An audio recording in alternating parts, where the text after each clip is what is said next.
خب دوستان عزیز، سلام، وقتتون بخیر.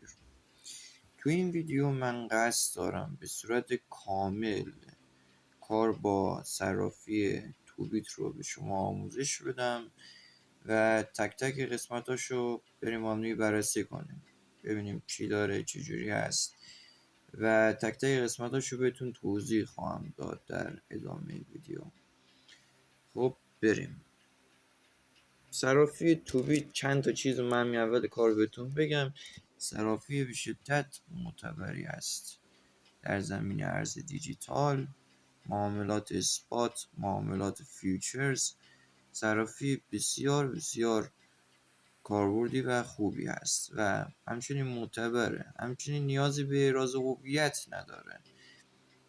من بدون احراز هویت پیشرفته به قول معروف دارم خرید و فروش انجام میدم، توی این صرافی دارم کار میکنم باش بدون احراز هویت خاصی، همچنین بدون فیلتره و برنامه به شدت صرافی به شدت عالی هست دوستان. خب بریم که تک تک قسمتاش با هم دیگه بررسی کنیم. این صفحه اصلی هست، صفحه اصلی صرافی توبیت هست که زیاد چیز خاصی نداره. این پایین که قسمت اطلاعی ها هست، قسمت بالا لیست ارزها هست با قیمتی که دارن الان و بالا ما یه قسمت واریز رو داریم، مرکز جوایز رو داریم. واریز که میدونید چجوریه دیگه، الان یه لحظه بهتون توضیح بدم. این لیست ارزها هست، رو هر ارزی کلیک کنید، مثلا من روی تتر یا USDT کلیک میکنم و لیست شبکه ها رو میاره که واسه این شبکه ها فعاله. لیست شبکه های تتر یکی ترون، TRC20، BNB اسمارت چین، بیپ 20، سولانا هست، تون هست و یک دو تا شبکه دیگه. در حال حاضر بهترین شبکه TRC20 هست. توی اینا شبکه های دیگه هم مثل بیپ 20 و سولانا اینا هم خوبه، ولی شبکه TRC20 سرعت انتقال یا جابجایی ارز درون خودش به شدت بالاه و سریع واریز میشه، سرعت شبکهش زیاده، همچنین کارمزدش بالاه. این بدی این شبکه واسه که کارمزدش بسیار بالاه. در صورتی که من خودم بیشتر از شبکه بیپ 20 استفاده میکنم، بعد TRC20 بیپ 20 یا BNB اسمارت چین هست که شبکه خوبی هست حالا حاضر واسه تتر. BNB اسمارت چین یا بیپ 20 که سرعت انتقالش هم بد نیست، درست پایین تره نسبت به TRC20 ولی کارمزدش باز کمتره واسه نقل و انتقالات. خب یه چیز خاصی نداره این قسمت، یک مرکز جوایز داره. ببینید دوستان، واسه هر چیزی، چه ثبت نام چه معامله تو این صرافی، خود صرافی یک مقداری جوایز به شما میده بابت ثبت نام و مثلا نمیدونم رفرال گیری و فلان و معاملات فیوچرز و اینا، یه سری جوایز به شما میده که جوایزش بیشتر به صورت بونسی هست. شما بونس میده. بونس چیه؟ حالا من یک به صورت خلاصه بخوام بهتون بگم، بونس دوستان یک سری جوایزه که بابت قضایی که گفتم صرافی به شما میده. حالا با بونس به چه درد ما میخوره؟ با بونسی که میده میتونید یک معامله باز کنید توی مثلا قسمت فیوچرز و سودی که به دست میارید از اون بونس رو برداشت کنید. یعنی اون سود مال خود شماه، بونس مال شما نیست، فقط سودش مال شماه. با بونس که معمولا به صورت 10-20 دلار به بالا به شما میدن، در اختیار شما میذاره صرافی، میتونید معامله انجام بدید و سود حاصل از اون بونس رو برداشت کنید. خب این از این قسمت اراز هویت ساده که همون جیمیل و اینا به شدت آسونه، کاری نداره، نیازی نیست من بگم بهتون.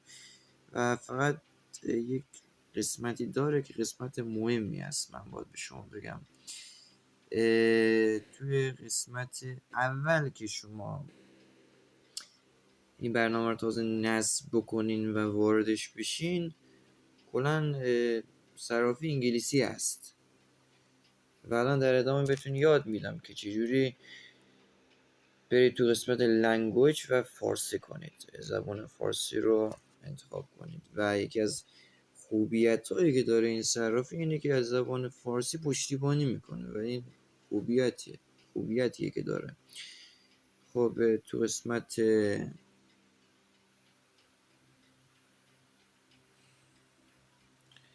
این هم قسمت تنظیمات امنیتی هست که اگه خواستید چیزی رو فعال کنید و چیزی رو تغییر بدید باید بیایید توی این قسمت دوستان. خب این هم قسمت اطلاعات حساب هست و از این قسمت هم بگذریم. قسمت تنظیمات شخصی. ببینید دوستان، موقعی که شما وارد بشید و همه چی انگلیسی باشه باید بیاین تو قسمت تنظیمات شخصی که این به انگلیسی شو یادم نیست چی نمیشه. حالا با هم دیگه میریم توضیح بهتون میدم. قسمت زبان ها هست. اول واسه تو انگلیسی کنم، برگردم بک بزنم برم اول کار.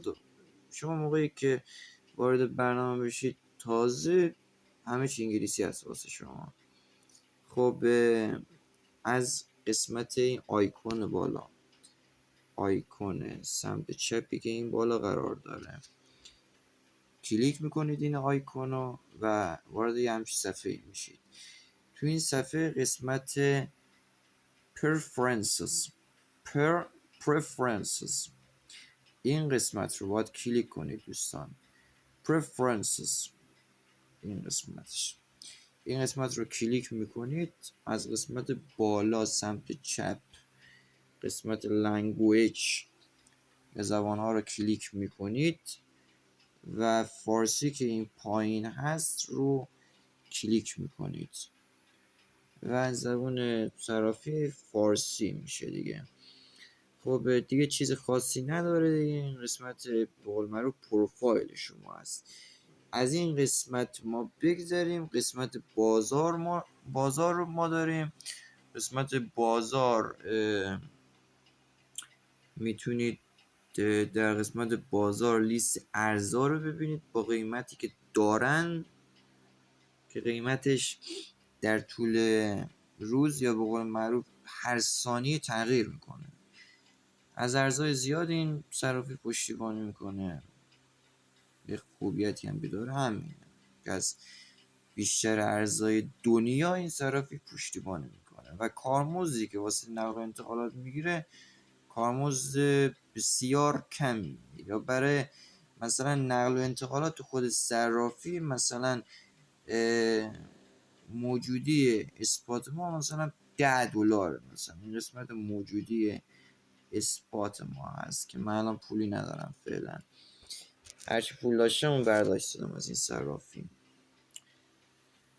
خب قسمت موجودی مثلا اثبات ما فرض میکنه 10 تتره. ما از قسمت بالا این قسمت 3 نقطه بالا سمت چپ صفحه رو باید کلیک کنیم و اینجا یه قسمتی داره انتقال. این قسمت انتقال رو ما کلیک میکنیم روش و از اینجا میتونیم مقدار ارزی رو که داریم توی کیف پول اثبات انتقال بدیم به قسمت فیوچرز، حساب فیوچرزمون که فعلا من پولی ندارم. حالا شما پولی داشته باشید میتونید از اثبات منتقل فیوچرز کنید بدون کارمزد و از فیوچرز هم به قول معروف منتقل کنید به حساب اثباتتون بدون کارمزد. این از قسمت نقل و انتقالات بین این دو حساب. و ما قسمت اثبات رو داریم یا خرید و فروش بلند مدت. اثبات کلا دوستان چیه؟ ببینید اثبات یه سری معاملات هست، معاملاتی هست که به قول معروف میگن معاملات طولانی مدت، ولی معاملات فیوچرز این معاملاتی هست، معاملات در لحظه. یه سری قراردادها هست که شما یه قراردادی میبندین مثلا با صرافی به یک جفت ارز. حالا در ادامه من بهتون توضیحات لازم میدم در قسم وارد قسمت فیوچرز بشم، توضیحات لازم رو در رابطه باش میدم بهتون. این قسمت محیط اثبات هست، زیاد چیز خاصی نداره. از قسمت بالا میتونید جفت ارزتون رو انتخاب کنید از این قسمت بالا و به قول معروف ما قسمت خرید و فروش رو داریم. قسمت خرید، حالا سفارشات چی هست؟ ببینید گزینه اول سفارش لیمیته. سفارش لیمیت یعنی چی؟ ما دوستان یک نرخی رو تعیین میکنیم خودمون و نرخی که تعیین کردیم رو میفرستیم توی ثبت سفارشات دیگه، که با اون نرخمون یا خود صرافی بخره یا بفروشه. این سفارش لیمیت. سفارش بازارم که بر قیمت بازار دیگه معاملمون خرید و فروشمون تعیین میشه و میره تو سفارش طبق همین به قول معروف قیمتی که بازار داره، حالا چه در رابطه با ارز بیت کوین چه بقیه ارزا. این از این قسمت. و سفارش فعال سازی، ببینید دوستان در قسمت فعال سازی هم ما یک نرخی رو تعیین میکنیم. خب یک نرخی رو ما تعیین میکنیم. الان قیمت بیت کوین حال حاضرش مثلا این نرخ بیت کوینه، یک بیت کوین مثلا برابر با 107,000 دلار، 107,945 دلار. هر موقع مثلا نرخی که ما تعیین کردیم 108,000 دلاره، هر موقع قیمت بیت کوین، یک دونه بیت کوین برسه به 108,000 دلار، سفارش ما خودکار فعال میشه و صرافی خودکار خرید یا به قول معروف فروش انجام میده، یا میخره یا میفروشه. این از قسمت سفارش فعال سازی. خب چیز دیگه نمیمونه تو قسمت اثبات و بریم تو قسمت فیوچرز. فیوچرز یک به قول معروف معاملاتی هست، معاملات به صورت قراردادی هست که ما مثلا با صرافی میبندیم. مثلا جفت ارزی که ما در بالای صفحه داریم بیت کوین BTC یعنی بیت کوین و USDT که تتر هست. ما این جفت ارز رو داریم. مثلا یک معامله ما میخوایم باز کنیم و $10 رو وارد معامله میکنیم. اینجا می نویسم مثلا به عنوان مثال 10، مثلا 10 تتر ما میخوایم وارد معامله کنیم. همین اندازه صرافی بهمون وکالت خرید یا فروش مثلا این ارز بیت کوین رو میده. قراردادی ما میبندیم باش، بعد طبق این قرارداد ما میریم جلو. مثلا توی حالت مارجینمون تو معاملات فیوچرز ما دو تا حالت داریم، دو تا حالت مارجین داریم، یکی کراس هست یکی ایزوله هست. کراس چیه دوستان؟ خودش نوشته، حالا من به صورت خلاصه میخوام بهتون بگم که شما یک مقدار مثلا سرمایه 5% سرمایه‌تون که مثلا 5% برابر میشه با 10 تتر، مثلا 10 تتر رو مثلا وارد معامله میکنید. اگه معاملتون یا حدستون اشتباه از آب در بیاد، چون با تحلیل، حالا قسمت تحلیل دارم من بهتون میگم، حدستون اشتباه، تحلیلتون درست از آب در نیاد و شما وارد ضرر بشید، خب غیر از این که اون مبلغ از مثلا موجودی که مثلا مبلغی که وارد معامله کردید کم بشه، ضررها به موجودی اصلی کیفول فیوچرز شما میرسه به اونجا هم. یعنی به قول معروف در حالت کراس شما وارد معامله بشید ضررها به موجودیتون هم میرسه و موجودی کیفول به قول معروف فیوچرزتون هم درگیر میشه توی این معامله و ضررتون اونقدر ادامه پیدا میکنه. اگه برید تو ضرر مثلا اونقدر ادامه پیدا میکنه که موجودی مثلا حساب فیوچرز شما صفر بشه اگه ضرر ادامه پیدا کنه. حالت کراس حالت خطرناکی است دوستان و اصلا پیشنهاد نمیکنم معامله با حالت مارجین کراس باز کنید. حالت ایزوله ولی اینطوری نیست. شما هر مقدار معامل مثلا هر مبلغی رو وارد معامله کنید همون مبلغ دیگه درگیر میشه. شما اگه ضرر هم مثلا بکنید اون مبلغ حتی اگر مثلا صفر هم بشه کل 10 تتر رو ببازین دیگه کاری نداره به موجود کیفول شما. موجود کیفول هم که این قسمت دیگه. این از این قسمت. و یه چیزی رو در رابطه با معاملات فیوچرز دوستان من بهتون بگم.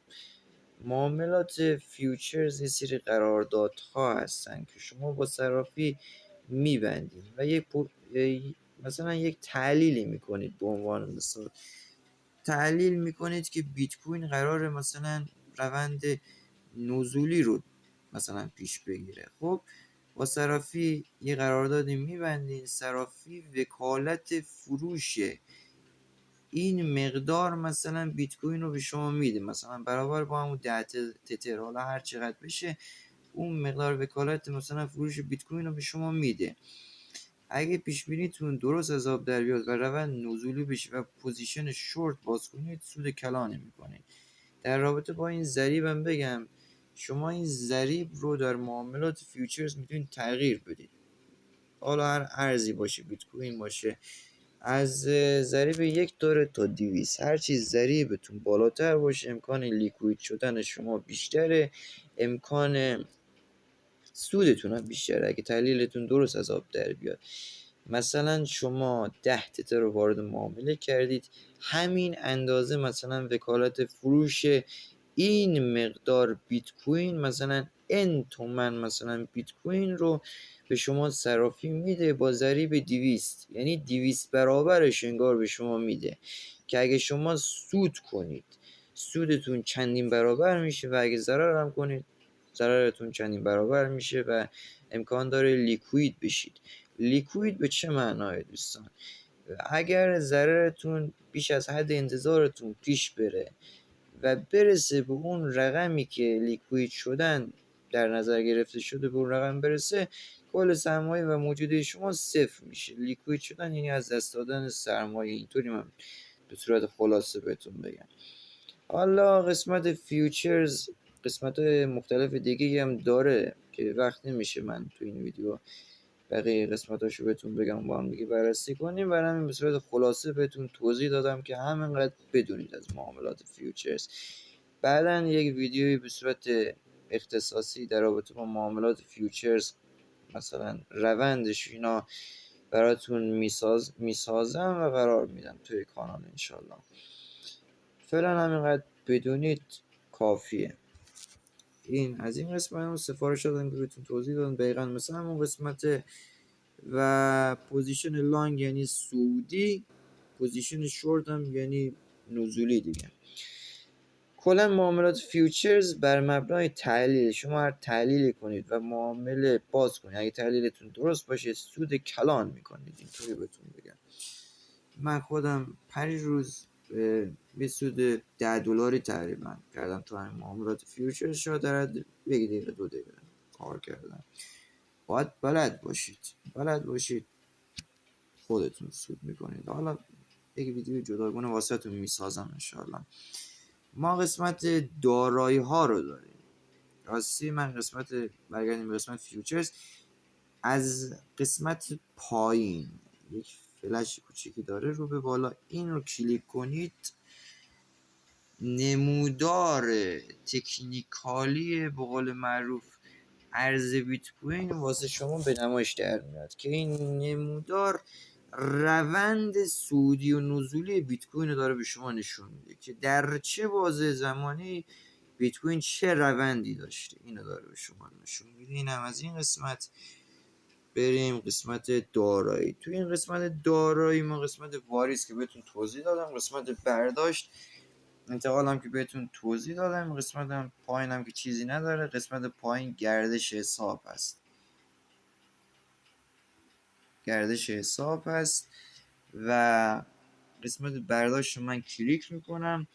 مثلا ما میخوایم که یه مقدار تتر برداشت بزنیم، حالا چه به صرافی چه به سایتی، حالا به هر جایی. مثلا اگه تو این لیستی که خودش به نمایش داده، مثلا خودش به نمایش گذاشته، اون ارز مد نظر ما نبود، میتونیم در این قسمت سرچ کنیم. مثلا به عنوان مثال تتر رو مثلا USDT مثلا با سرچ کنیم، میبینید که سری آمد دیگه. تو این قسمت میتونید ارز مد نظرتون رو پیدا کنید، بعدم روش کلیک میکنید. ما دو تا انتقال داریم، یکی انتقال داخلی و یکی انتقال درون زنجیره. شما اگه با سایت ها یا به قول معروف صرافی های زیادی مثلا کار کرده باشید، خیلی از صرافی ها UID داره. خب UID کد منحصر به فردیه که میتونید برای نقل و انتقالات ازش استفاده کنید، که حتی بدون کارمزد هم از توی توبیت اینجا نوشته دیگه. کد منحصر به فردیه که میتونید تو نقل و انتقالات ازش استفاده کنید، که شما انگار با اون کد قابل شناسایی هستید. یه کد شناسایی، یه کد منحصر به فرد، اینطوری بهتون بگم. این قسمت اینجا که کارمزد شبکه‌ش هم رایگانه، ولی تو انتقال درون زنجیره یه کارمزد ناچیز هم باید بدید که واقعا ناچیزه دیگه. الان ما USDT یا همون تتر انتخاب بیادیم، شبکه انتخاب میکنیم. به عنوان مثلا BNB Smart Chain. ما اینجا کارمزدهای شبکه‌ها رو با هم دیگه بررسی کنیم از بالا به پایین. کمترین کارمزد مال شبکه اپتیمیسم خب مال این شبکه هستش که حداقل مبلغ برداشت هم 10 تتره. واسه بیشتر شبکه ها هم اینطوریه. کارمزدم 1/10 تتره، یعنی چه 10 سنت، که واقعا کمه کارمزدش. ولی سرعتش نسبت به بقیه شبکه ها کمتره دیگه. کارمزدش چون کمه، سرعتش هم یه مقداری کمتره. ولی بقیه مثلا شبکات، حالا این شبکات که زیاد معروف نیست، سولانا کارمزدش 1 تتره، زمان تقریبی رسیدن 4 دقیقه. خب سرعتش تقریبا خوبه، ولی کارمزدش هم دیگه به شدت زیاده دیگه. ولی شبکه اتریوم ERC20 من اینو ندیده بودمش، الان دیدمش. کارمزدش 14 و خورده تتره، نزدیک 15 تتر. حداقل مبلغ برداشتش هم 15 تتر هست. زمان تقریبی رسیدن 21 دقیقه، که واقعا هم دیر میرسه هم کارمزدش زیاده. اصلا این به صرفه نیست. مگه طرف دیوانه باشه که بخواد از این شبکه استفاده بکنه. قسمت خب ما شبکه BNB Smart Chain رو داریم که بهترین شبکه حال حاضر از نظر من. حداقل مبلغ برداشت 10 تتر، کارمزدش 3 تتر یا 30 سنت هست. زمان تقریبی رسیدن 4 دقیقه. هم سرعتش خوبه هم کارمزدش پایینه، که واقعا به صرفه است، اینطوری بهتون بگم. ترون TRC20 هم که کارمزدش زیاده، سرعتش هم نسبتا خوبه. خب این مقایسه شبکه ها با هم دیگه. تو این قسمت دوستان آدرس مقصد رو پیست میکنید، میرید از حالا هر جایی صرافی، هر جایی که بخواید به اونجا واریز کنید، آدرس رو ور میدارید، کپی میکنید، این توی این قسمت پیست میکنید، مبلغ رو میزنید، برداشت انجام میدید. یه سری کد و رمز و اینا میخواد که وارد بکنید دیگه. نقل و انتقالات اینا انجام میشه. من اون روز از این حسابم 12 تتر برداشت زدم. سابقه تاریخچه کیفول هم هستش. نت یه مقداری ضعیف دوستان، عذرخواهی میکنم بابت این قضیه. دوباره بک بزنم. نت یه مقداری اذیت میکنه.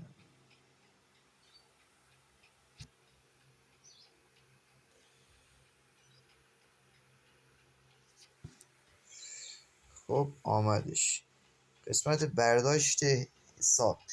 من تقریبا کارمزدم کم شد دیگه، 11.80 من تقریبا برداشت زدم از توبیت و سرعت برداشتم عالی بود. ظرف 2-3 دقیقه بر من واریز شد. اون به نوبیتکس من برداشت زدم. کد رأیگیری، تراکنش، آدرس، همه چیزشو نوشته. بعد که شما برداشت زدین از این سایت، یه اسکرین شات هم از این صفحه بگیرید که همراهتون باشه. حالا به درد میخوره. کارمزد شبکه، انتقال درون زنجیره، همه چی هم نوشته. خب من کار با صرافی توبیت به صورت کامل بهتون یاد دادم، آموزش دادم. امیدوارم که از این آموزش لذت کافی رو برده باشید دوستان و امیدوارم که براتون مفید بوده باشه. خب تا ویدیویی دیگر، خدا نگهدار، خداحافظ.